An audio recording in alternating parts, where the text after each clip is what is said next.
우리나라의 많은 수출 기업들이 한국무역보험공사의 단기 수출 보험을 통하여 수출 대금 미회수 시 손실을 보상받고 있습니다.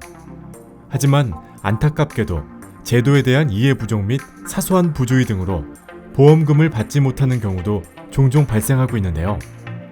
이에 단기 수출 보험을 보다 효과적으로 이용하는 데 도움이 되고자 보험금을 받을 수 없는 주요 사례와 주의사항을 알려드립니다. 무역보험 이용 시 꼭 참고하세요. 대표적으로 빈번히 일어나는 사례로 말씀드리겠습니다. 첫 번째는 실제 수입자와 보험증권상 수입자가 다른 경우입니다. 두 가지 사례로 살펴보겠습니다.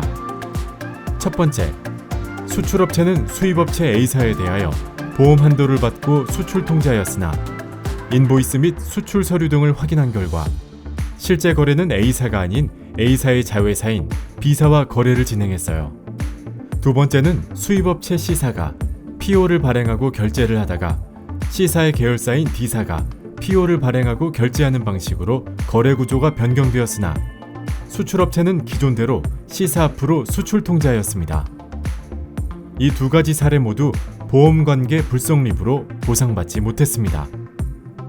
실제 수입자와 보험증권상의 수입자가 일치하는지 반드시 확인해야 하며 특히 상호가 비슷한 계열사와의 거래, 기존 거래 수입자와의 거래 구조 변경 시 보험증권상의 수입자와 동일한 업체인지 유의해야 합니다.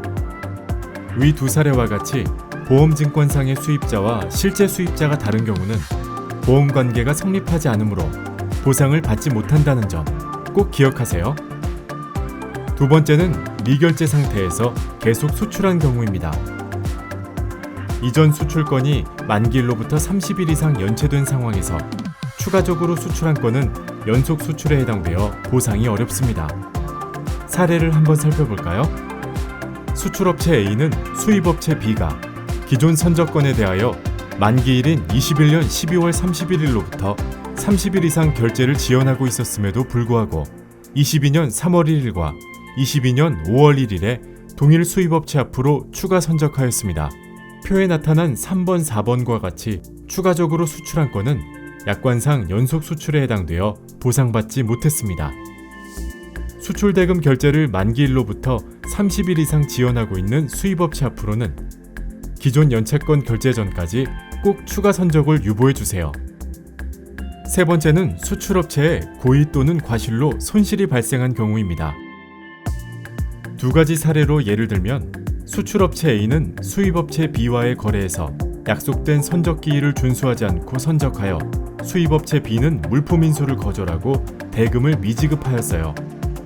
이는 수출업체의 귀책으로 인한 계약 파기로 보상받지 못하였습니다. 또한 매입은행의 업무 과실로 수입업체 앞 물품 인도가 지연되어 수입업체는 이를 사유로 물품 인수를 거절하고 대금 미지급하였고 수출업체 대리인인 은행의 귀책으로 인한 계약 파기로 보상받지 못하였습니다. 수출 계약 내용, 선적기한, 선적 물량 등을 철저히 이행해 주세요.